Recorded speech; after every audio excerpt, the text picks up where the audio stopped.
My son-in-law rudely invited the whole family on a luxurious vacation, but forgot about me. There's only enough money for tickets for us and my parents. I just smiled. Enjoy yourselves. When they arrived at the hotel, I was waiting there. Are you stalking us? Get lost, they shouted. But the security guard approached, and after his words, they fell to their knees, begging for forgiveness. Before we continue, please subscribe to the channel and let us know where you are listening in the comments. I set the table with the good dishes, the ones Margaret and I received as a wedding gift 40 years ago. White porcelain with the thin gold rim, only 3 pieces chipped after all this time. The evening light came through the curtains, same ones we'd hung in 1998, casting everything in amber. I'd made Jennifer's favorite, pot roast with carrots and potatoes, the recipe her mother perfected before the cancer took her. The name cards sat at each place setting, carefully printed. Small touches mattered. They arrived 20 minutes late. Kevin pushed through the door first, Jennifer trailing behind with her phone already out. His parents followed, Patricia in a silk blouse that probably cost more than my monthly electric bill, Dennis in a blazer with gold buttons. They looked around my dining room like tourists in a museum of poverty. Robert, Kevin's handshake was brief, dismissive. Thanks for having us. Of course. Please sit. Dinner's ready. I'd positioned everyone carefully. Jennifer to my right, Kevin beside her, his parents across. The head of the table remained mine, at least. I brought out the roast on Margaret's serving platter, steam rising, the smell filling the small room. This looks quaint, Patricia said, her eyes scanning the walls, the dated wallpaper, the framed photos of Jennifer at various ages. I'm glad the promotion came through, Jennifer. You worked hard for it. She barely glanced up from her phone. These things happen when you network properly. The words stung more than she knew. I'd made 3 calls to former business associates, spent 2 hours on the phone with a hotel chain executive who owed me a favor, all to ensure her application reached the right desk. She thought it was her networking. Kevin reached for the wine bottle I'd brought, a 2015 Napa Cabernet I'd selected specifically for tonight, $60 I probably shouldn't have spent. He examined the label, eyebrows raised in what might have been approval. Now this is a decent vintage. Finally, something worth drinking in this place. He poured for Patricia first, then Dennis, then Jennifer. The bottle moved around the table in a careful circle, skipping my glass entirely before Kevin set it down at the far end, well out of my reach. Jennifer watched this happen. She said nothing. Kevin has such refined taste, Patricia said, sipping. We raised him to appreciate quality. Dennis leaned back in his chair, studying my dining room with the expression of an appraiser at an estate sale. Robert, have you considered updating? We just redid our kitchen. Granite countertops, stainless appliances, the resale value alone. These are wonderful curtains, Patricia interrupted, reaching out to touch the fabric between her thumb and forefinger like she was testing its thread count. They must be, 20 years old? They work fine, I said. Kevin shifted his chair, the legs scraping against the hardwood. He repositioned himself to create more distance between us, angling toward his parents, forming a wall with Jennifer in the middle. She turned her body to match his orientation, her back partially to me now. I passed the potatoes. Kevin took the bowl without looking at me. So, big announcement, he said, grinning at his parents. We're doing a family vacation, St. Thomas week long. Me, Jen, Mom, Dad, leaving the 21st. My fork paused halfway to my mouth. That sounds wonderful. What resort? Paradise Cove, 5-star, private beach. The works. He was animated now, gesturing with his wine glass. My wine. We only had budget for 5 tickets. Us and my parents. The mathematics of that statement hung in the air. 5 tickets. 4 people listed. The exclusion was deliberate. Calculated. I can cover my own expenses, I said, keeping my voice level. I'd love to join the family. Jennifer's phone slid across the table toward Patricia, vacation photos loading on the screen. Jennifer turned further away from me, leaning in to point at resort amenities. When she spoke, she didn't look at me. We need a break from you, Dad. The room contracted. Patricia and Dennis suddenly found their plates fascinating. Kevin jumped in quickly, his tone falsely apologetic. It's not personal, Robert. Just, you know how it is. Quality time with the immediate family. My hand had been reaching for the serving dish. I watched it freeze midair, detached, like it belonged to someone else. Slowly, I lowered it to my lap. The pot roast sat untouched on my plate, congealing in its own juices. Of course, I heard myself say. I understand. I stood, the chair scraping back. Let me get dessert. Nobody protested. Kevin was already refilling the wine glasses, everyone's but mine, as I walked to the kitchen. My plate was still full. Through the doorway, I heard Patricia asking about spa packages, Dennis suggesting golf excursions. Jennifer's laugh, light and easy, the way it used to sound when she was 12 and I'd take her for ice cream after school. I didn't get dessert. I walked past the kitchen, down the hall, up the stairs to my bedroom. Behind me, the conversation continued without pause, without my absence even registering. I closed the door and sat on the edge of my bed, still wearing the same jacket I'd worn to Jennifer's wedding, the same one I'd worn to her promotion dinner last month, the same jacket Kevin's family had just mocked. Through the floor, I heard more laughter, the clink of glasses. My wine, my table, my home, their celebration. Something shifted then, precise and cold, like tumblers falling into place inside a lock. The house settled into silence around 10. I heard doors closing downstairs. They were staying in the guest rooms, of course. Too much wine to drive home safely. My wine. I sat on the bed's edge, jacket finally removed, draped over the chair. The same chair where I'd laid out my clothes that morning, hopeful this dinner would bring us closer. Sleep wasn't coming. I knew that already. I removed my reading glasses, cleaned them with my shirt hem, put them back on. The bedroom looked the same as it had for 20 years. Margaret's jewelry box still sat on the dresser, empty now, everything inside sold to pay for her final hospital bills that insurance wouldn't cover. Jennifer had been 23 then, fresh out of college, crying at the funeral. I'd held her hand through the entire service. When did her hand let go of mine? The memories came in fragments, non-linear, each one sharp. The wedding, $35,000, most of my savings at the time. Jennifer in her dress, radiant, Kevin beside her looking vaguely uncomfortable in his tuxedo. I'd written the check thinking, this is what fathers do. This is love made tangible. The car. $15,000 for the down payment on their Tesla, the one they drove past me last Christmas without stopping, heading to Kevin's parents for dinner. Just a loan, Dad. We'll pay you back. That was 4 years ago. I'd stopped asking about repayment after the first year. The furniture for their first apartment. The emergency roof repair they couldn't afford. The credit card bill, $8,000, that Kevin explained away as temporary cash flow issues. Every time I'd written the check, every time Jennifer would hug me and say, "You're the best, Dad." I stood, restless, and walked to my home office down the hall. The laptop sat on the desk, password protected, containing a life my daughter knew nothing about. I opened it, entered the code, watched the screen illuminate. 4 properties. The hotel in Tampa I'd bought in 2008 when the market crashed, renovated, turned profitable within 18 months. The boutique inn in Sarasota, acquired in 2012. 2 bed and breakfasts in St. Augustine, purchased as a pair in 2019. All managed through Wilson Holdings, LLC, all generating steady income, all completely invisible to my family. Current total value, $3.2 million. I'd built this empire quietly, deliberately, after Margaret died, working double shifts at the hospital where I'd been a facilities manager, saving every extra dollar, learning real estate investment through night classes and weekend seminars. The LLC was registered under my middle name, Thomas, to keep it separate, private. I told Jennifer I was taking on extra work to stay busy. She'd never asked for details. I opened my spreadsheet. $70,000.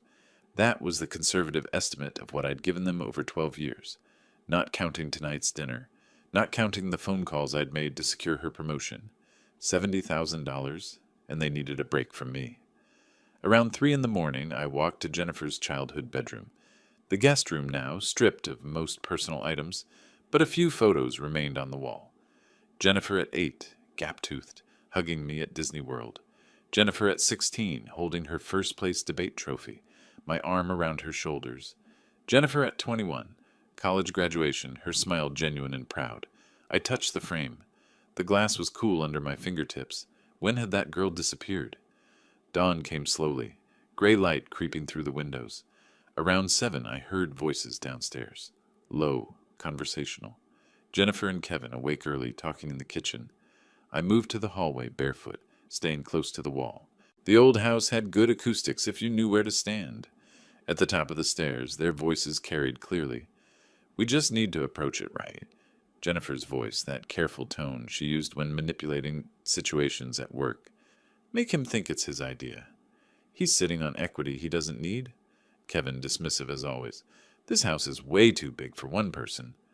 I pressed my back against the wall, listening. He's stubborn about it, Jennifer continued. But if we frame it as simplifying his life, the old man doesn't have expensive taste anyway. Probably be happier in a one-bedroom. Jennifer's laugh, small, complicit. He did wear that same jacket to my promotion dinner and my wedding. I looked back toward my room, where that jacket hung on the chair. Same one. She was right. Once we get the house sold, Jennifer said, her voice gaining confidence, we can pay off the cards and maybe look at that bigger place in Winter Park. Your dad won't even notice the difference. He'll just be happy to help the family. Kevin's tone twisted the phrase into mockery. Help the family that needed a break from me, the family planning to convince me to sell my home, Margaret's home, so they could upgrade theirs. I returned to my bedroom with the same careful precision I'd used to approach the stairs.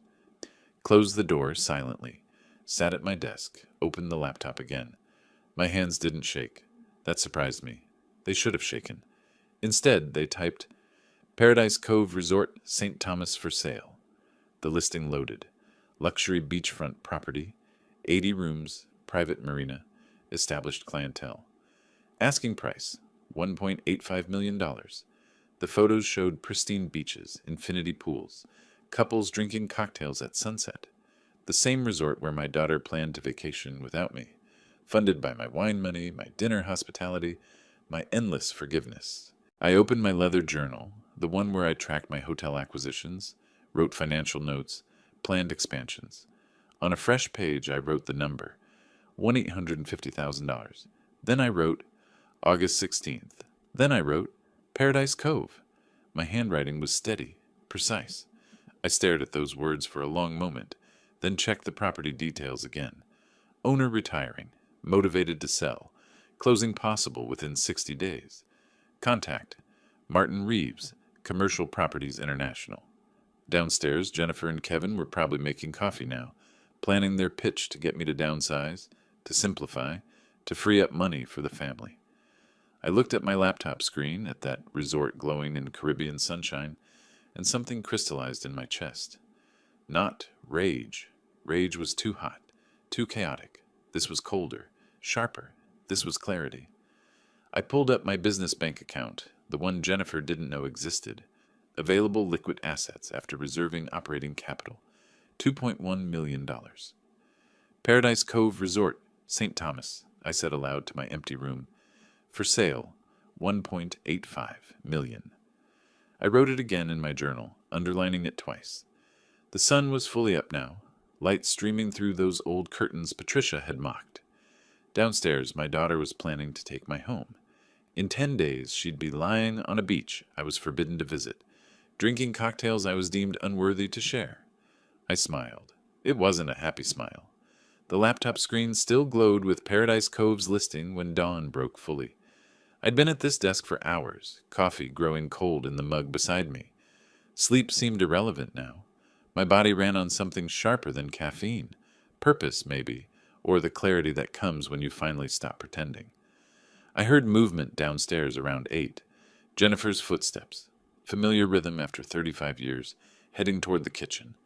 I waited 3 minutes, then followed. She stood at the counter pouring coffee, still in her pajamas, hair pulled back. I'd set out her preferred creamer earlier, French vanilla, the expensive kind. Small details. I still knew them all. Morning, I said, reaching for a mug. Hey. She didn't look up from her phone. I poured slowly, measuring my tone. Kevin mentioned you're taking a trip soon. Somewhere tropical. St. Thomas, Paradise Cove Resort. We leave next week. Sounds lovely. How long? Week. The 21st through 28th. She sipped her coffee, scrolling through something on her screen. She didn't ask if I'd reconsidered joining. The exclusion was settled fact, not worth revisiting. Well, enjoy it, I said. You've been working hard. Thanks. She glanced up briefly, almost surprised by the sentiment, then returned to her phone. Kevin's voice carried from upstairs. He was on a call, something about quarterly projections. Jennifer finished her coffee, rinsed the mug, and headed back toward the guest room. I listened to her footsteps fade, then returned to my office. Paradise Cove Resort, August 21st through 28th. 7 nights. I pulled up satellite imagery. The property sat on the northwest coast of St. Thomas, tucked into its namesake cove. 25 rooms arranged in a horseshoe around a central pool. Single road access. Nearest competitor marked 15 miles north. Boutique operation, independent ownership, recently listed due to, I scrolled through the realtor's description, owner's urgent financial situation. Motivated seller, my favorite words. I opened my locked drawer and extracted the files I'd need. LLC documentation for Wilson Holdings. 3 years of tax returns showing legitimate business income. Bank statements proving liquid assets. Evidence of capacity. Then I reached for my phone. Robert Wilson calling for account services. The banker picked up on the second ring. I'd been with this bank for 20 years, moved enough money through their hands to warrant immediate attention. Mr. Wilson, how can I help? I paced to the window, watching Jennifer and Kevin load their cars outside. Workday, routine. They had no idea. I need access to $1.9 million within 48 hours. Combination of liquid accounts and the credit line against the Tampa and Sarasota properties. Silence. Then, that's aggressive timing, Robert. May I ask? Investment opportunity. Time sensitive. Can you do it? I'll have preliminary approval by end of business today. Good. I'll wait for your call. I hung up before he could ask questions. Through the window, Jennifer's car pulled out of the driveway. Kevin's followed 30 seconds later. The house settled into quiet. I spent the next 4 hours researching everything about Paradise Cove. Ownership history, revenue patterns, guest reviews, mostly positive, some complaints about dated decor and slow Wi-Fi. Staffing structure, lean operation, general manager named Amanda Parker, running day-to-day, owner increasingly absent. Current occupancy rate, 62%. Plenty of room for improvement, but the bones were solid. The bones were perfect. By 2 in the afternoon, I'd drafted my approach. I called David Richardson's office, got his secretary, scheduled an emergency consultation for 4 o'clock. Then I drove downtown, 20 minutes through Orlando traffic, rehearsing my explanation with each stoplight. Keep emotion out. Present this as business with personal motivation, not revenge. Strategic acquisition. David's office occupied the 14th floor of a glass tower on Orange Avenue. He met me in the conference room, tie loosened, reading glasses perched on his head. Robert, your message said urgent. I spread documents across his polished table. The Paradise Cove listing, my financial statements, a handwritten timeline showing I needed ownership by August 20th. He studied them, expression shifting from curiosity to concern. You want to buy a hotel in the Virgin Islands in 72 hours. Yes. May I ask why the impossible timeline? My daughter is vacationing there August 21st. She doesn't know I'm buying the property. I need to own it before she arrives. David removed his glasses completely, set them down with care. That's... Robert, I understand there's personal motivation here, but acquiring commercial property in the Virgin Islands with 72 hours of due diligence is professionally inadvisable. The property is already listed. The owner is motivated. I have the capital. What's the actual legal risk? He sighed, the sound of a lawyer recognizing a client who won't be deterred. Title issues, undisclosed liens, structural problems. You're buying sight unseen. I'm buying strategically. And this? He tapped my notes about the house. You want your Orlando property in an irrevocable trust? With me as sole trustee and beneficiary, no one can force a sale without my consent. You understand this means Jennifer can't inherit it in the standard way if something happens to you? I understand perfectly. David studied me across the table. Whatever he saw there, and I knew what he saw, The same cold clarity I'd felt since dawn made him nod, slowly. I'll need to bring in a Virgin Islands attorney, someone local who knows the territory. Do it. Bill me whatever it costs. Robert? He leaned forward. What did she do? I met his eyes. She needed a break from me. I'm giving her one. He didn't press further. Smart man. I left his office at 5:30, drove home through rush hour, called Michael Thompson from the car. Thompson Notary Services. Michael, it's Robert Wilson. I need trust documents prepared. My residential property transferred to a personal trust. How quickly can you draft them? Standard timeline is a week for review. I need them in 3 days. Silence stretched. Then, that's possible. My expedited rate is, whatever it is, fine. Send the paperwork tonight. I'll have it by email within 2 hours. Back home, the house felt different. I walked through rooms I'd lived in for 26 years, seeing them as Jennifer and Kevin saw them. Dated, small, beneath their aspirations. The curtains Patricia had mocked. The dining room where I'd served pot roast while they poured my wine for everyone but me. This was still my home. They would never take it. My phone rang at 7. The banker. Mr. Wilson, your credit line is approved. 1.9 available Monday morning. Perfect. The purpose of loan is listed as commercial property acquisition. Is that correct? Yes? Very good. We'll have documents ready for signature. I made one more call that evening. Martin Reeves, Commercial Properties International, the listing agent for Paradise Cove. Mr. Reeves, my name is Robert Wilson. I'm interested in the Paradise Cove resort property in St. Thomas. Is the owner accepting offers? His voice brightened immediately. Absolutely. When would you like to schedule a viewing? Tomorrow. I can be there by afternoon. That's very soon. You're flying in from Orlando. I'll book tonight. This is a serious inquiry, Mr. Reeves. I have proof of funds and can close within 48 hours. I'll contact Mr. Clark immediately. He'll be very pleased. Good. I'll call when I land. I hung up and opened my laptop to airline bookings. The screen showed flights to St. Thomas, departure times, prices. My finger hovered over the purchase button for American Airlines Flight 1847, departing 9:30 tomorrow morning. Across town, Jennifer and Kevin were probably having dinner somewhere nice, celebrating their upcoming vacation. Paradise Cove, their private week, their break from me. I clicked purchase. The confirmation email arrived instantly.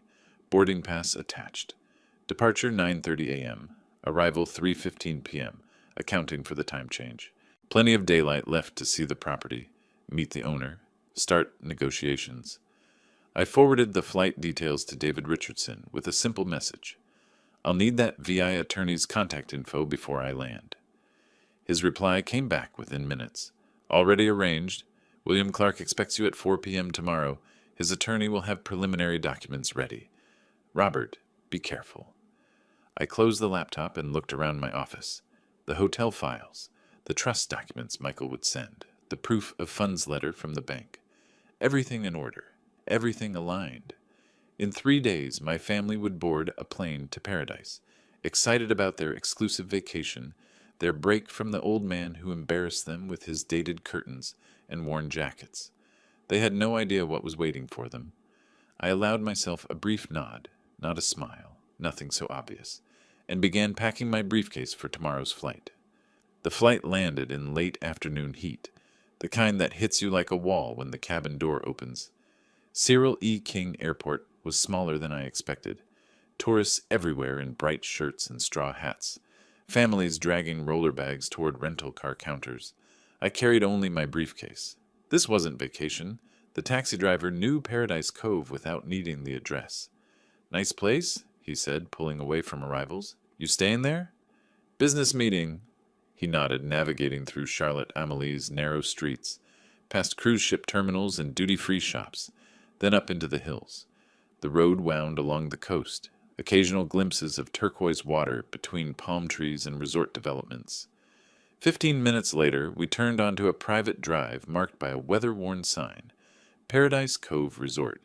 The property was smaller than the photos suggested, a horseshoe of 2-story buildings painted pale yellow, arranged around a central pool that needed resurfacing.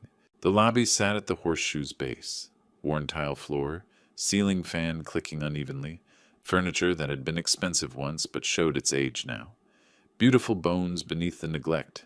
A man waited in the lobby, late 50s, shoulders slumped in a way that spoke of defeat before we even shook hands. "Mr. Wilson?" "William Clark." His grip was weak. His smile didn't reach his eyes. "Thank you for meeting me on short notice. When someone says they can close in 48 hours, I make time." He gestured toward the grounds. "Would you like a tour?" We walked the property slowly. William pointed out features: the renovated kitchenettes in each room, the private beach accessed down a stone stairway, the small restaurant that served breakfast, included with room rate. His voice carried the tone of a man reciting facts he'd repeated too many times, hoping they'd sound better with repetition.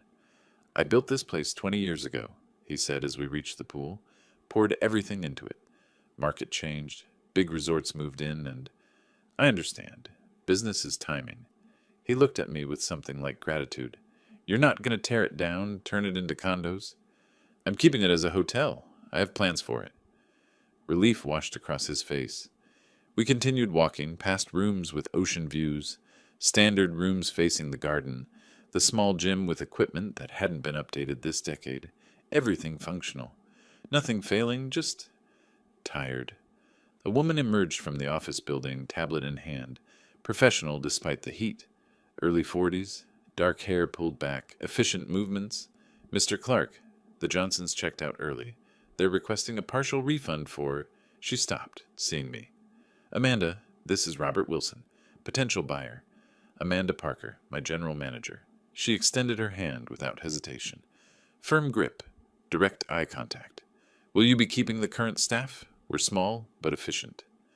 "I'm evaluating everything. What's your role here?"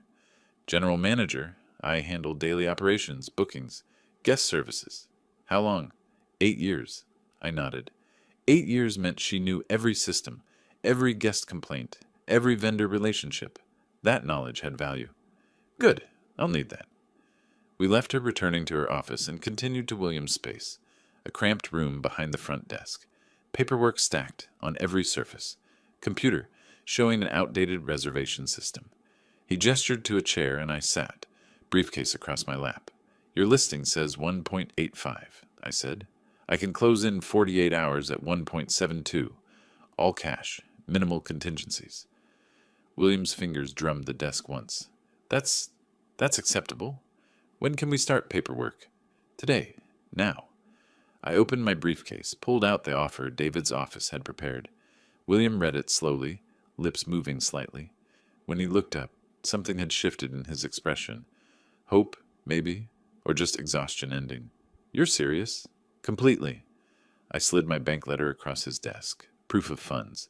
Ability to close immediately. He read it twice, then set it down with the careful precision of someone handling something precious. "I'll call my attorney. We can have preliminary documents by tonight."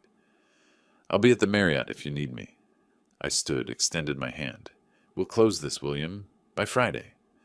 His handshake was firmer this time.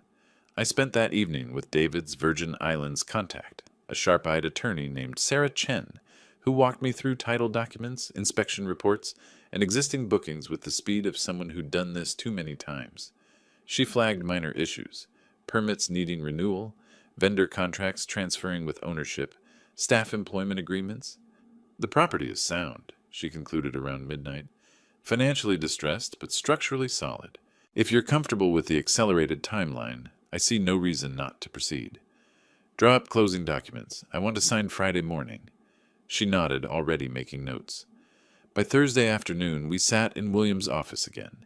Him, me, Sarah, and William's attorney, handling the final review. Numbers aligned, documents signed. I wired the deposit, $172,000, 10% down. William's hand trembled slightly when we shook on it.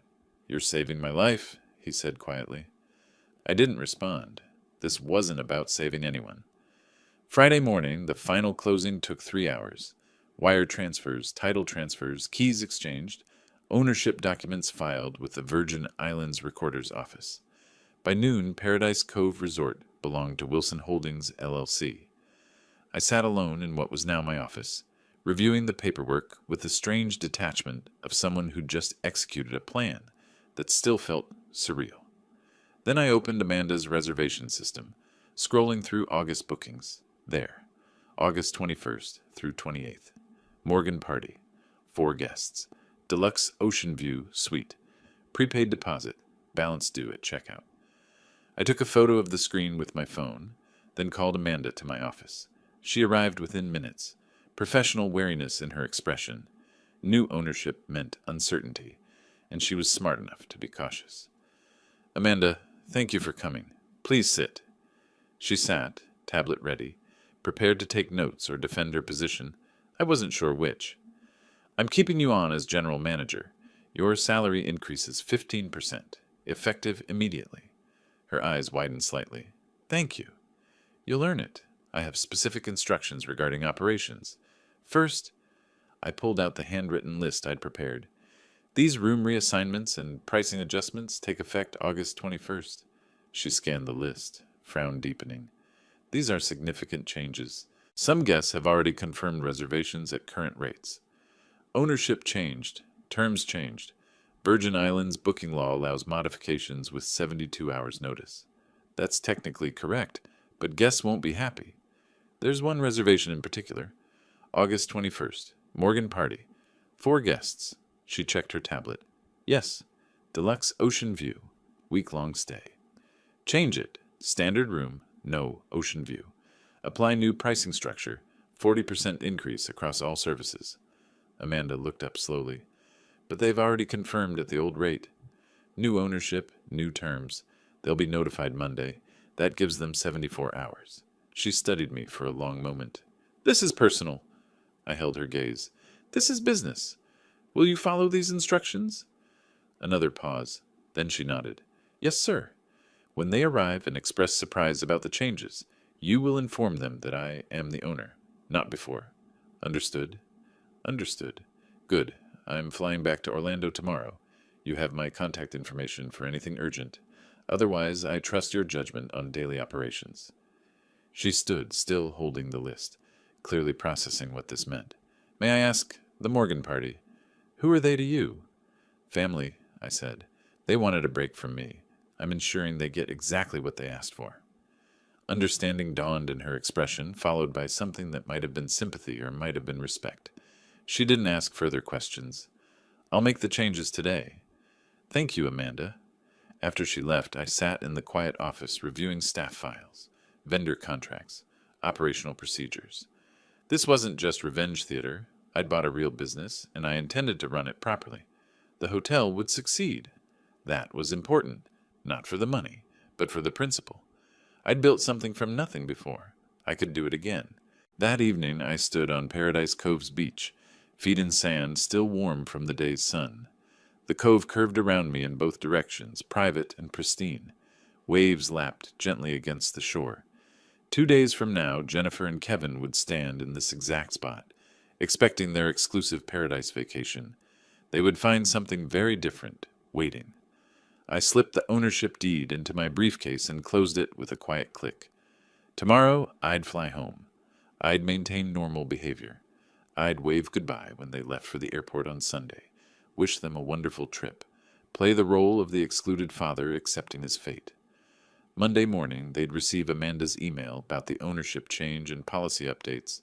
By the time they understood what had happened, they'd be mid-flight, unable to cancel, and I would be home, sitting in my dated house with my old curtains, waiting for the phone call I knew would come. The sunset painted the cove in shades of orange and gold. Paradise, indeed. I turned and walked back toward the hotel, my hotel, to pack for tomorrow's flight. I'd returned to Orlando before dawn, my suitcase hidden in the back of my closet before the sun rose. The flight from St. Thomas had landed just after midnight, and I'd taken a taxi home through empty streets, rehearsing normalcy with each passing mile. By morning, there was no evidence I'd ever left. Jennifer appeared in the kitchen around 9, already making lists on her phone. Vacation mode had settled over her, that distracted excitement I remembered from when she was younger, planning trips with Margaret. Different now, though. This time I wasn't invited. Dad, have you seen my blue beach bag? I appeared from the hallway with it. Hall closet. I cleaned it after last summer. She took it without meeting my eyes. Oh, thanks. I'd made coffee, set out her preferred creamer. Small gestures that cost nothing, meant everything once. Now they barely registered. Weather looks perfect, I said, pulling up the forecast on my tablet. Low 80s, sunny all week. Great. I helped her pack through the morning, finding her favorite swimsuit, checking that her phone charger would work with Virgin Islands outlets, folding clothes the way Margaret had taught me 40 years ago. Each movement was methodical, familiar, bitter. I placed the swimsuit in her luggage with the same care I'd use later to dismantle her expectations.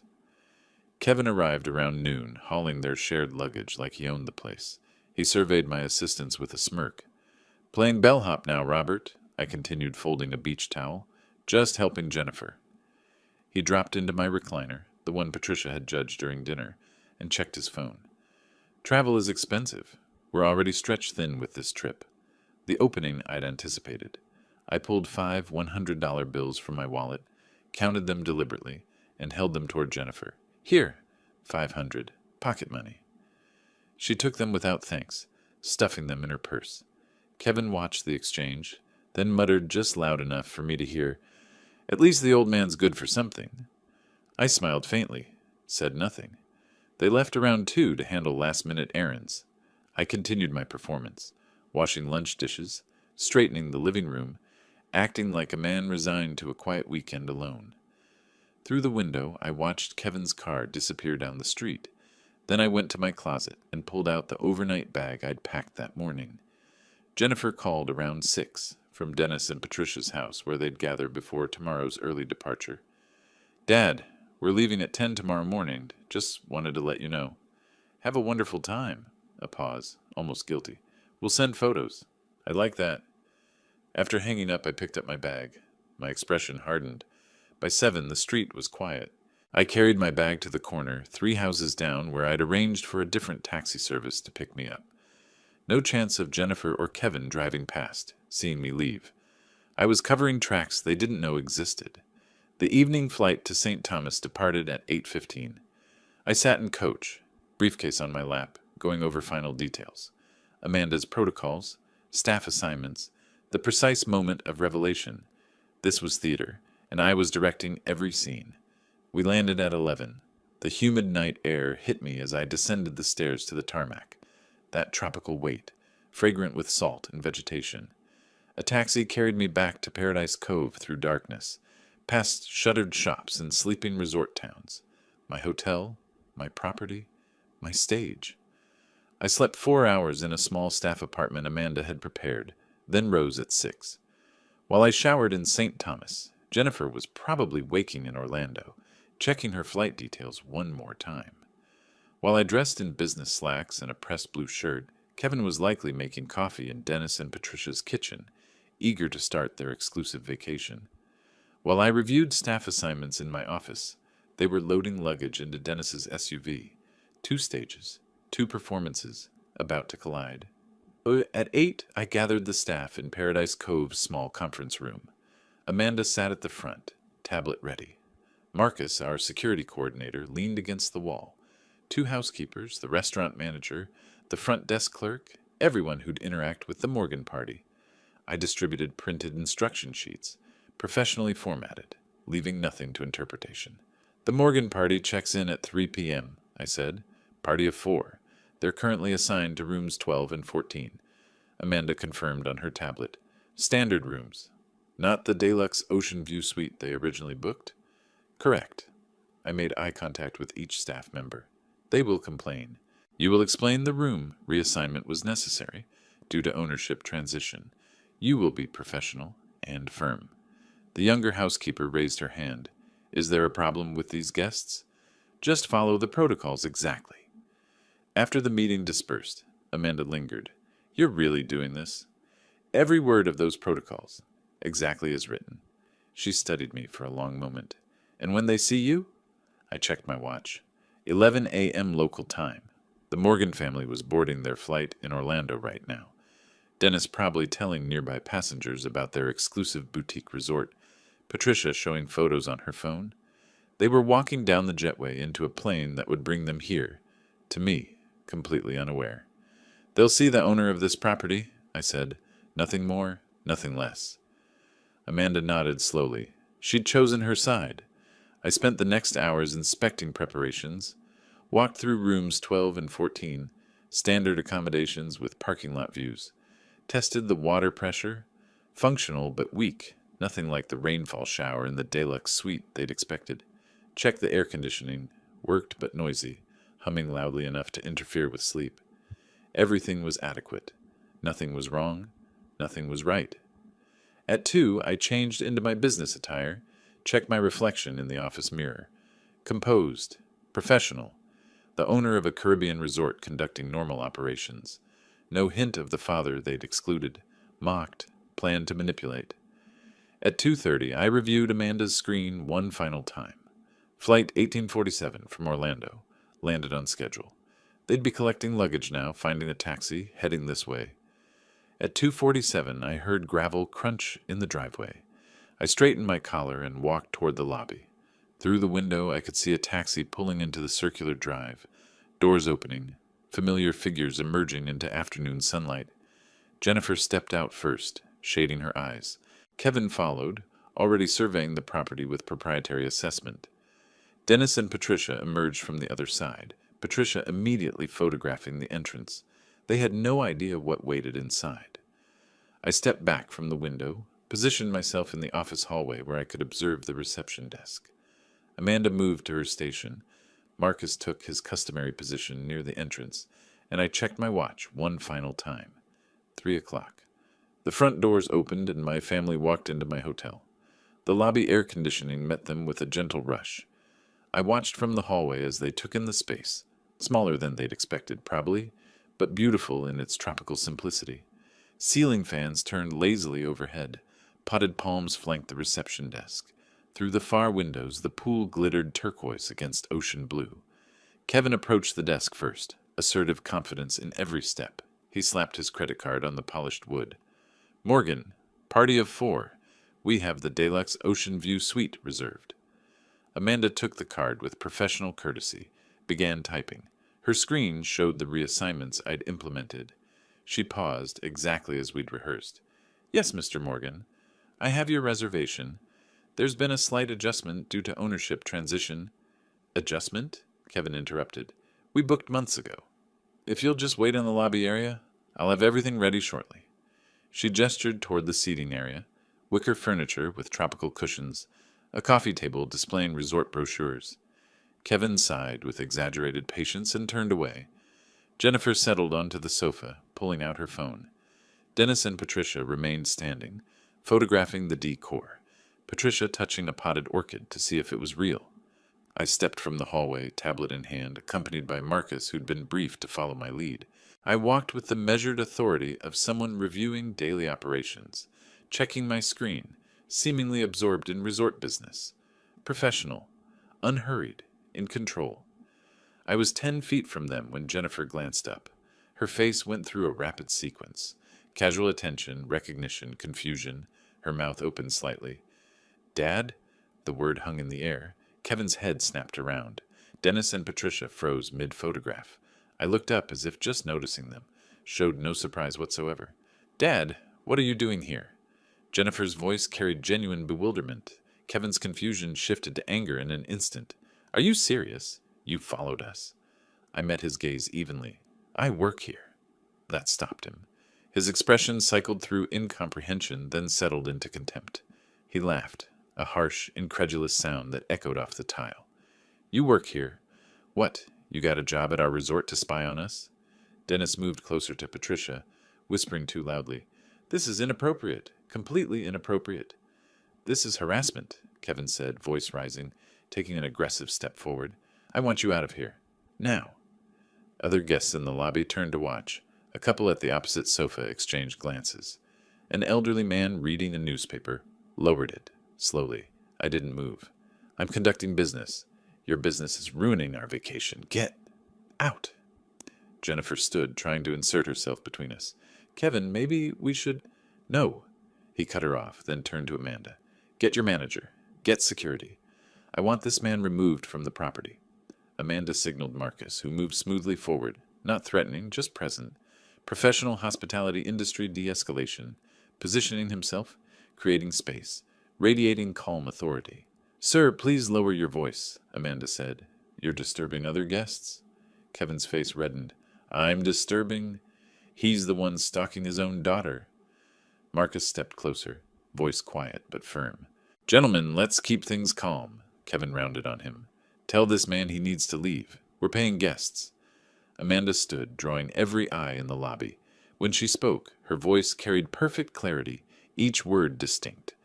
"Mr. Wilson is the owner of Paradise Cove Resort. As of August 19th, you are his guests." The silence that followed was absolute. Even the ceiling fans seemed to quiet. The couple on the sofa stared openly now. The elderly man had abandoned all pretense of reading. Kevin's mouth worked soundlessly. "Owner?" Jennifer looked at me, color draining from her face. You bought this hotel?" I met her eyes. "I did." Patricia's phone clattered to the tile floor. Dennis grabbed his wife's arm, steadying them both. Kevin recovered first, aggression surging back. "This is insane. You can't." "I can," I said, cutting him off with the same calm I'd maintained throughout.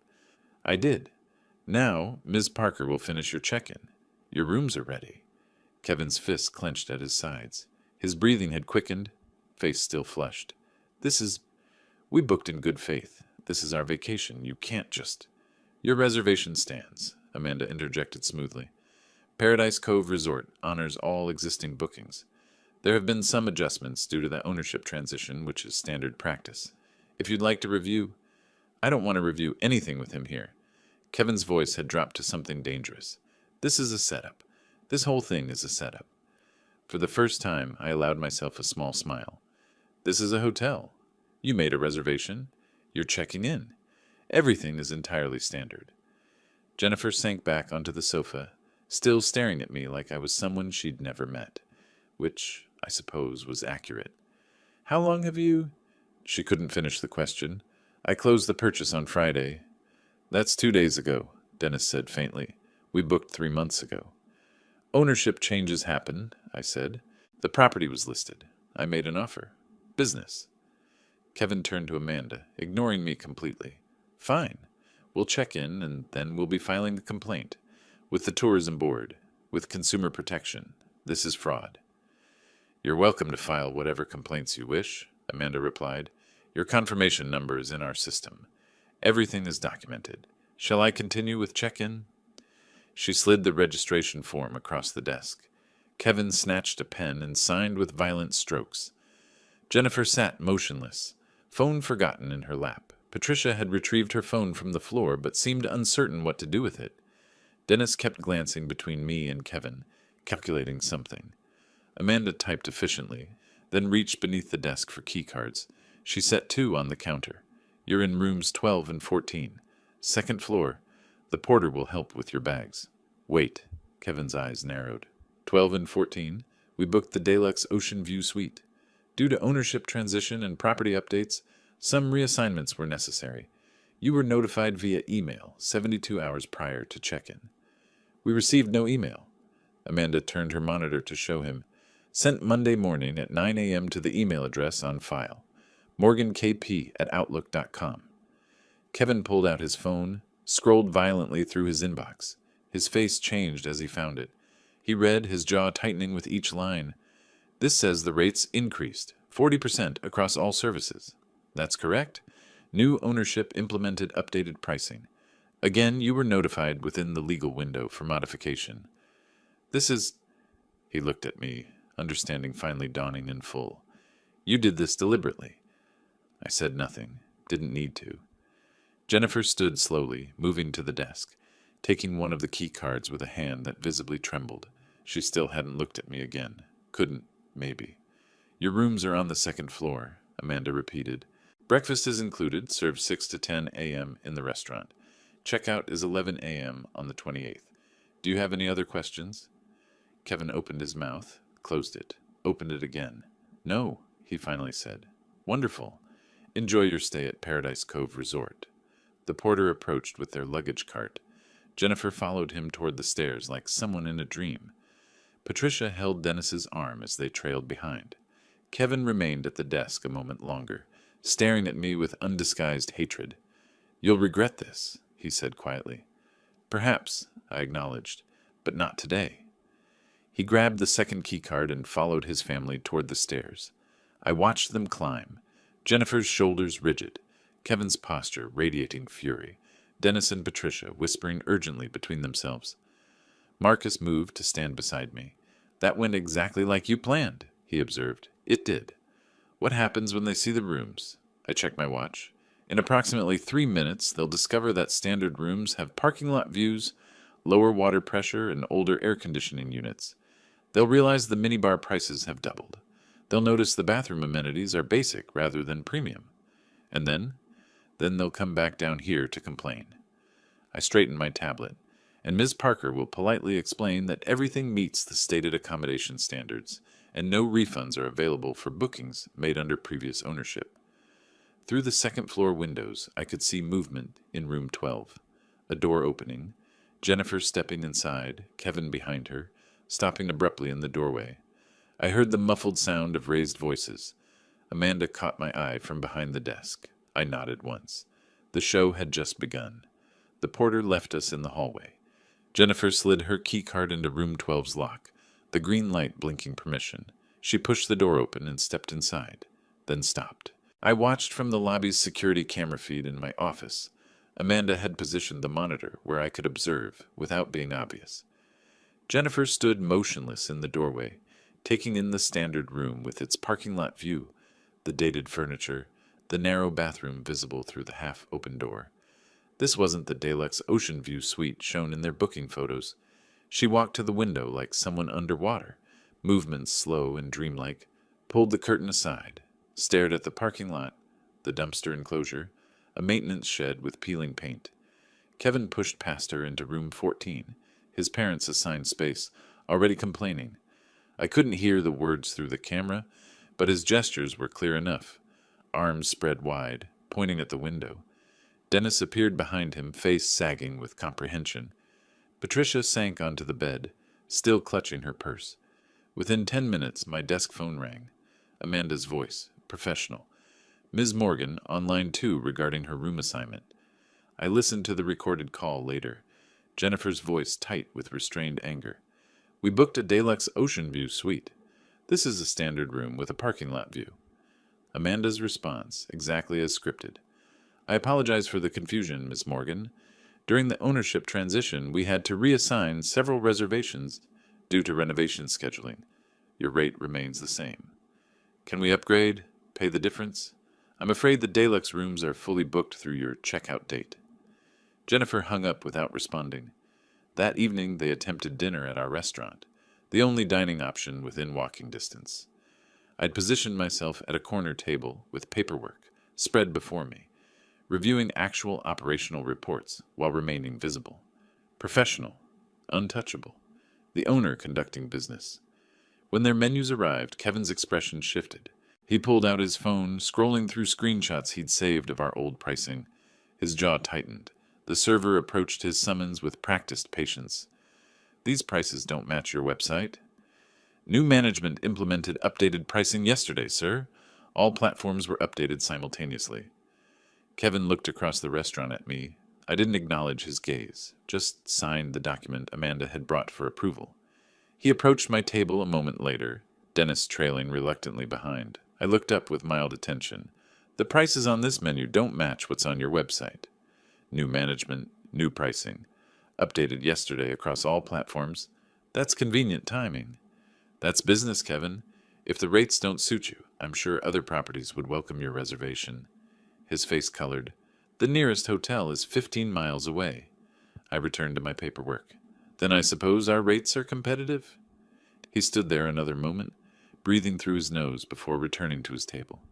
Their simple dinner, nothing extravagant, just entrees and drinks, cost them $180 before tip. I watched Patricia's face when the bill arrived. She looked like she'd bitten something sour. The next morning brought new complications. At precisely 6 a.m., maintenance began work on the hot water system. The pipes ran through the walls adjacent to rooms 12 and 14. The sound was impressive. Hammering, clanging, water rushing through old plumbing. Perfectly legal. Perfectly timed. I conducted my morning property walk through at 6:15, clipboard in hand, happening to pass their rooms just as Dennis emerged in his bathrobe, hair standing at angles, looking haggard. Morning, sorry for the noise. Necessary repairs. Should wrap up by 7. He blinked at me, too tired to form a response. I continued my inspection, noting items on my clipboard that had nothing to do with him. By the third day, the pattern was undeniable. Wi-Fi became unstable, functional in the lobby and restaurant, mysteriously dropping in their specific rooms. Our technician shrugged apologetically.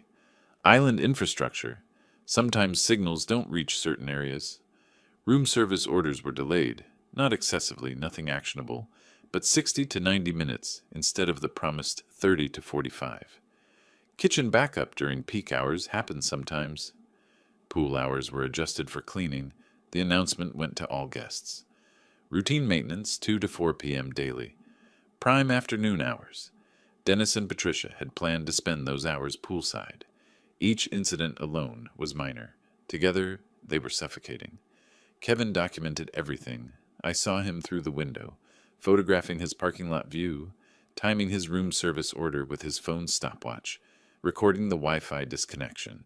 He was building a case, collecting evidence. For what, exactly, I wasn't sure. But it didn't concern me. Everything I'd implemented fell within acceptable hotel operations. Maintenance happened. Wi-Fi had outages. Kitchens experienced delays. There was no violation of any standard or law, just consistent inconvenience. On August 23rd, Kevin confronted me near reception, laptop open, showing documentation. The Wi-Fi in our rooms doesn't work. I glanced at his screen. Amanda mentioned connectivity issues. We've contacted the service provider. When will it be fixed? I checked my watch. They indicated 24 to 48 hours for technician availability. The business center and lobby have stable connections if you need internet access. This is ridiculous. This is island infrastructure. I don't control the telecommunications provider's schedule. He slammed his laptop closed and walked away. By August 24th evening, the family was fragmenting. I observed from my office window as Jennifer sat alone by the pool. During the brief hours it remained open. Kevin paced nearby, phone pressed to his ear, probably researching alternatives, finding none in their price range. Dennis and Patricia huddled under an umbrella, whispering with tight urgency, occasionally glancing toward Jennifer with expressions that weren't sympathetic. They were blaming each other, assigning fault. The pressure was working exactly as designed. That night I saw lights burning late in room 14. Dennis and Patricia were awake, probably discussing their options, finding none acceptable. In room 12, Jennifer's silhouette moved past the window repeatedly, pacing, unable to settle. Kevin's light stayed on past midnight. Through the thin walls, maintenance staff reported hearing keyboard clicks, rapid, aggressive typing. I made a note on my tablet, monitoring required, then returned to actual operational business. Vendor contracts that needed review, a staffing issue Amanda had flagged, quarterly projections for my other properties. Paradise Cove was a real hotel. I was running it properly, improving systems, addressing genuine maintenance needs. That the Morgan family happened to be experiencing the transitional growing pains of new ownership was simply unfortunate timing, or perfect timing, depending on perspective. The next morning, Amanda called my cell at 8. "Sir, you should know the family posted several negative reviews overnight." I wasn't surprised. How bad? 1 star across 3 platforms. Language is aggressive. Accusations of discrimination and harassment. Are any allegations factually accurate? No. Everything we did was within policy and law. Draft professional responses, acknowledge dissatisfaction, reference ownership transition, offer general commitment to service improvement. Don't engage with specific accusations. Already started. I'll send them for your approval. I pulled up the reviews on my laptop. Dennis and Patricia's was venomous. Owner engages in targeted harassment. After discovering personal connection, systematically degraded our experience. Unethical business practices. Discriminatory treatment. Avoid at all costs. Kevin's used legal-sounding language. Breach of contract regarding room assignments. Unauthorized price increases. Owner has clear conflict of interest. Consumer rights violations. Will be pursuing legal recourse. I read them twice, analytical rather than emotional. They were angry, desperate, grasping for weapons they didn't have. My responses, drafted carefully and reviewed by Amanda, went live by noon. We regret this guest's dissatisfaction. Ownership transitions occasionally require operational adjustments as we work to improve service standards. We appreciate all feedback and remain committed to providing quality hospitality. Professional, unassailable, untouchable. In room 14, I imagined Kevin refreshing the review sites, seeing my response, realizing it gave him nothing to attack. 3 more days until checkout. 3 more days until they'd face the bill, calculated at new rates, including all service charges, resort fees, and incidentals. 3 more days until they'd return to Orlando and discover what I'd done with the house. I smiled briefly, alone in my office, then returned to work. Kevin's response appeared online at 7 the next morning, detailed, methodical, citing specific statutes he'd researched about consumer protection in the Virgin Islands. He'd spent hours on it. I could tell from the precise timestamps, the legal citations, the desperate professionalism of someone grasping for leverage. It was impressive. It was also useless. By 9 a.m., he was sitting in a local attorney's office. I learned this later from Amanda, who heard it from our restaurant server who'd overheard Kevin making the appointment by phone. Small island, small resort, information traveled. The consultation cost him $350. I knew because he complained about it loudly to Jennifer in the hallway afterward, voice carrying through their open door. The attorney had found nothing actionable. Price changes were legally implemented with required notice. Room reassignments during ownership transitions were within hotel rights. Maintenance was routine. Wi-Fi failures were infrastructure issues, not intentional service denial. He said we can leave negative reviews or find alternative accommodation, Kevin told Jennifer, voice tight with barely contained fury. That's it. That's our legal recourse. Jennifer's response was too quiet to hear, but Kevin's follow-up wasn't. $350 to be told we're screwed. An hour later, my phone rang. Jennifer's name on the screen. I answered on the 3rd ring. Hello, Jennifer. Breathing. Ragged. Unsteady. Then, how could you do this to us? Her voice was breaking. She'd been crying. I could hear it in the thickness of her words, the way they came in gasps. How could you do this to your own daughter? I kept my tone measured, calm. I'm conducting business. You wanted a vacation without me. You have one. You're punishing us. This is cruel. This is what you chose. I'm simply providing the service you're paying for. When we get back, her voice rose to something near hysteria. When we get back, we're evicting you from our house. We'll sell it whether you like it or not. Ice crystallized in my chest. This was the moment I'd anticipated, prepared for. Try it. 2 words, delivered flat, final. She sobbed once, loud and harsh. Then the line went dead. I sat in my Paradise Cove office, phone still in hand, and considered the conversation. Jennifer was unraveling. Good. Kevin was desperate, throwing money at attorneys who couldn't help him. Better. Dennis and Patricia were humiliated, their bragging to neighbors now a source of mortification. Perfect. But the house threat required immediate attention. I booked an afternoon flight to Orlando. Michael Thompson's office was exactly as I remembered. Modest, professional, paperwork organized in precise stacks. He had the trust documents ready, printed and tabbed with colored flags marking where I needed to sign. This makes the property untouchable without your explicit authorization, he explained, sliding the first page across his desk. Your daughter cannot force sale, cannot claim inheritance rights while you're living, cannot even contest the arrangement without significant legal expense. That's exactly what I need. He studied me briefly. May I ask what prompted this level of protection? Family complications. Michael nodded wisely, asking nothing further. Sign here, here, and initial the final page.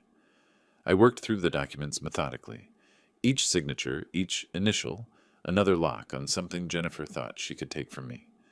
When Margaret and I bought this house in 1999, Jennifer was 11 years old, running through the empty rooms before we'd even moved furniture in. She'd claimed the bedroom with the window seat, made us promise it would always be hers. I'd kept that promise for 26 years. Now she wanted to sell it to pay off credit cards. Speaking of which, at Michael's desk, I pulled up my credit monitoring service on my phone. I'd co-signed on 2 of Jennifer's cards years ago when she was establishing credit. The linked accounts showed in my report. $48,000 in debt. I scrolled through the details. Multiple credit cards, all opened or significantly increased within the last 6 months. A personal loan from a predatory lender at 18% interest. Cash advances. Balance transfers. The pattern of people juggling. Desperate. Counting on money they didn't have yet. Counting on my house. I took a screenshot, then another of the timeline. The debt accumulation had accelerated in June, around the time Kevin had announced the vacation, around the time they'd started planning to pressure me into selling. They'd spent money they expected to get from my equity. Everything looks in order, Michael said, applying his notary seal to the final page. I'll file these with the county recorder this afternoon. You'll have complete protection. I slid one copy into my briefcase, left another with Michael, and carried the third to my car. The flight back to St. Thomas didn't leave until the next morning, so I spent the night in my own home, my legally protected, completely controlled home. I walked through the rooms Jennifer wanted to sell, touching the walls Margaret had helped paint, standing in the kitchen where we'd made breakfast for 30 years. Jennifer could threaten all she wanted. This house was mine. I returned to Paradise Cove on the morning of August 26th. Amanda met me in the office with updates. The Morgan family was subdued, spending minimal time in their rooms, avoiding the restaurant where prices hurt too much. They discovered a food truck 3 miles down the road and were walking there for cheaper meals. The heat is getting to them, Amanda reported. Mrs. Morgan, the older one, looked sunburned and exhausted yesterday. And the reviews? Your responses are posted. Professional. Brief. We've had 3 new bookings since yesterday. Guests who read the reviews and our responses and appreciated our transparency about the transition period. Good. The negative reviews were actually helping. People understood that ownership changes created temporary disruption. My measured responses demonstrated professionalism. Kevin's attacks were backfiring. I pulled up the reviews again, reading them with fresh perspective. All that rage, all those accusations, all that desperate legal language, it made him look unreasonable, especially against my calm acknowledgement of temporary difficulties. One more thing, Amanda said. Mr. Morgan asked about early checkout. He wanted to know if leaving a day early would reduce their bill. I looked up. What did you tell him? That our cancellation policy requires full payment for reserve dates regardless of early departure. He'd still owe for 7 nights. Good. She hesitated. He asked what the final bill would total. I calculated it for him. With the updated rates, all meals and services, resort fees, incidentals, it's approximately $4,200. More than double what they'd budgeted for, I imagined. More than they'd expected when Kevin had smugly poured my wine at my dining table, when Jennifer had said they needed a break from me. When he heard the amount, Amanda continued, he went pale, said there must be an error. Is there? No. Everything is accurate according to current pricing and their usage. Then there's no error. I spent the rest of August 26th reviewing actual business operations. Paradise Cove had guests besides the Morgans, after all, and they deserved proper service. I approved Amanda's staffing schedule, reviewed the quarterly maintenance budget, and met with our food vendor about supply chain improvements. By evening, I was genuinely tired from legitimate work. Through my office window, I saw the Morgan family sitting separately around the pool. Not together, separately. Jennifer on one lounge chair, Kevin on another 10 feet away. Dennis and Patricia at a table. Dennis reading something on his tablet. Patricia staring at nothing. They'd stopped talking to each other. The vacation they'd been so excited about, the exclusive boutique resort experience they'd bragged about to neighbors, had become a prison sentence they were enduring in isolated silence. One more day until checkout. One more day until they'd face that $4,200 bill. One more day until they'd return to Orlando and discover the house was beyond their reach. I opened my briefcase, pulled out the trust document copy, and read through it one final time. Every clause, every protection, every guarantee of my absolute control. The house was mine, alone. And from Amanda's report, they had no idea what waited for them at checkout. I allowed myself a moment of satisfaction. Not joy, not cruelty, just the cold satisfaction of pieces falling into place exactly as designed. Then returned the document to my briefcase and locked it. Tomorrow would bring the final moves. Tonight, I'd let them sit with their expensive mediocrity, their shattered vacation dreams, their fragmenting family unity. Tonight, I'd let them wonder what else I'd planned. They'd find out soon enough. I spent August 26th reviewing final details with Amanda. The Morgan family, she reported, had requested early checkout, departing the 27th instead of the 28th, trying to escape a day early as if leaving sooner would somehow erase what had happened. They seem eager to get home, Amanda said diplomatically. I imagine they are. She pulled up their account on her screen. The final bill is ready for review. I studied the itemization, room charges at current rates, restaurant meals, room service orders, resort fees, incidentals. Every charge legitimate, every price legally posted. The mathematics of consequence, calculated down to the last dollar. Process it exactly as shown, I said. No adjustments. Morning of the 27th, I watched from my office window as they carried luggage to the reception area. Dennis moved slowly, looking older than he had a week ago. Patricia kept her sunglasses on despite being indoors. Kevin's posture was rigid, controlled fury in every movement. Jennifer walked last, shoulders curved inward, diminished. Amanda greeted them with professional courtesy. Good morning. Checking out? Kevin placed his keycards on the counter with precision. Yes. Early departure. Of course. Amanda's fingers moved across the keyboard. The printer hummed to life, producing the final bill. She placed it face down on the counter, slid it toward Kevin with practiced grace. He picked it up confidently, flipped it over. His hand froze midair. I couldn't hear his exact words from my office, but I saw his mouth form them. This says $4,200. Amanda's response was calm, rehearsed. She gestured to the itemized breakdown, explained each section. Updated rates, dining expenses, resort fees, all documented, all legal. Kevin's voice rose. Other guests in the lobby glanced over. Amanda maintained her professional composure, referencing terms and conditions, ownership transition clauses, email notifications sent August 19th. Kevin pulled out his credit card, tapped it against the terminal. Declined. He tried again, entering the PIN manually this time. Declined. He yanked out a different card. The terminal beeped rejection. His face was white now, a sheen of sweat visible on his forehead despite the air conditioning. He turned to Dennis. I couldn't hear the exchange, but Dennis shook his head slowly, looking at the floor. Patricia pulled her purse closer to her body, protective. Jennifer stepped forward. She didn't speak, didn't meet Kevin's eyes. Just handed Amanda her credit card and stared at the wall while the transaction processed. Approved. She took the receipt, folded it without looking, and put it in her purse. The family moved toward the exit like people leaving a hospital after bad news. Slow, silent, defeated. I didn't watch them drive away. They were no longer my concern. Amanda came to my office an hour later. They're gone.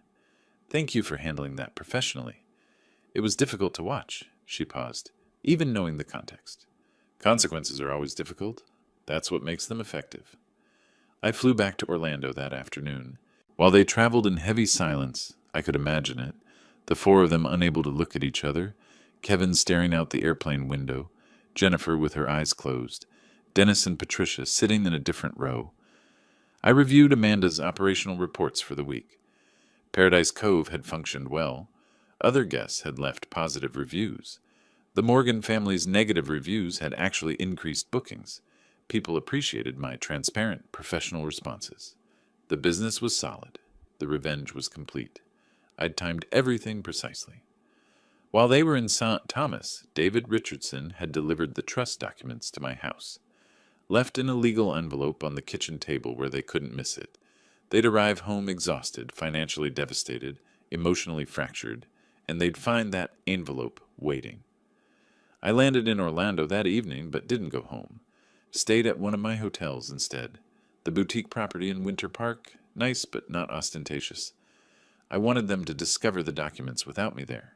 Wanted them to read the rental terms, the trust structure, the reality that the house they'd planned to sell was completely beyond their reach. The next morning, August 28th, I returned to my house. The kitchen showed evidence of Kevin's rage. Mail scattered on the floor, a decorative bowl broken, a dent in the wall near the counter. The legal envelope lay torn open, documents strewn across the table. They'd been here. They'd discovered the truth, and they'd left. I cleaned up the broken bowl, stacked the mail, left the dent in the wall. Evidence was useful sometimes. My phone rang that evening. Dennis. Robert. His voice was careful, measured. I wanted to apologize for the condition we left your kitchen in. Kevin was upset. I noticed. Patricia and I had no idea about the house situation. If we'd known, you'd have what? Not taken the vacation you bragged about to your neighbors? Silence. Then quietly, the Hendersons asked how the exclusive resort was. They'd seen the reviews online. Someone posted photos. I'm sure that was awkward. Patricia's mortified. We told everyone this would be a luxury vacation. It was a vacation at a resort. The luxury was your assumption. He exhaled slowly. Kevin and Jennifer are staying with us temporarily, just until they figure things out. That's generous of you. Not really. We can barely afford it. The lawyer consultation, the meal expenses, changing our flights. We're tapped out too. I said nothing. What was there to say? They'd aligned themselves with Kevin and Jennifer's plans. They'd participated in my exclusion, enjoyed the idea of a vacation I wasn't worthy to attend. Now they were experiencing the aftermath. Robert, is there any way... No. You don't know what I was going to ask. Yes, I do. And the answer is no. You made choices. These are the consequences. He hung up without goodbye. 3 hours later, Jennifer called. I didn't answer.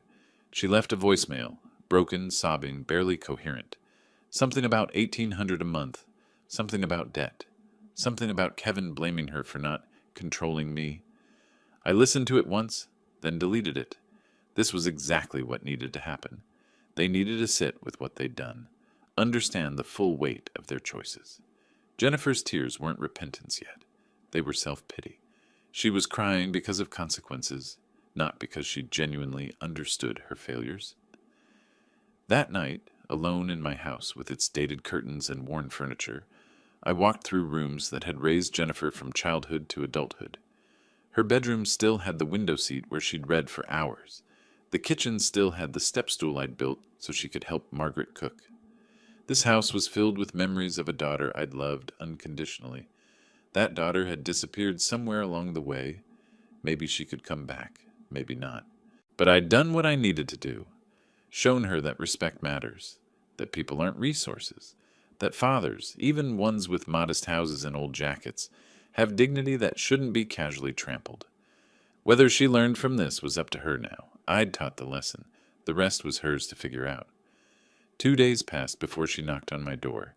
I opened it to find Jennifer diminished. No makeup, simple clothes, exhausted beyond words. Dad, can we talk? I stepped aside. She sat on the sofa's edge, hands folded. I was a terrible daughter. You were always there, and I treated you like you were invisible. I'm so sorry. I kept my expression neutral. I didn't do this for revenge. I did it to show you what respect looks like. She nodded, tears falling. I didn't comfort her. She needed to sit with this. She returned September 2nd, calmer. Kevin and I are divorcing. He blamed me for not controlling you. She showed me divorce papers, credit counselor appointments, job applications. I'm taking responsibility. I wrote 2 options on paper. 1, you and Kevin pay what you owe, then we're done. 2, you stay alone, pay rent, rebuild independently. Maybe we repair things. She pointed to option 2 without hesitation. No money from me, no shortcuts. I'm certain. September 5th, she brought cheap sandwiches. We ate on the terrace. I showed her my hotel portfolio, 4 properties, millions in assets. This was always you? Her voice broke. I didn't want money to change you, but I changed anyway. I became someone who saw you as a resource, not a father. We sat as evening settled. Not forgiveness yet. That required time. But not war anymore either. Same time next week? She asked. Same time. After she left, I stayed on the terrace, thinking about what I'd built. Not the modest existence they'd assumed, but the successful life I'd been living all along. They'd never bothered to see it. Now Jennifer was beginning to. I'd set boundaries, demanded respect, shown her that consequences weren't cruelty, they were clarity. This was never about destroying her. It was about restoring my own dignity, teaching her that people deserve basic consideration, that respect isn't automatic, especially not from family. Jennifer knocked again the following week, and the week after. Each visit she was more grounded. I remained guarded, offered no financial help, but I showed up.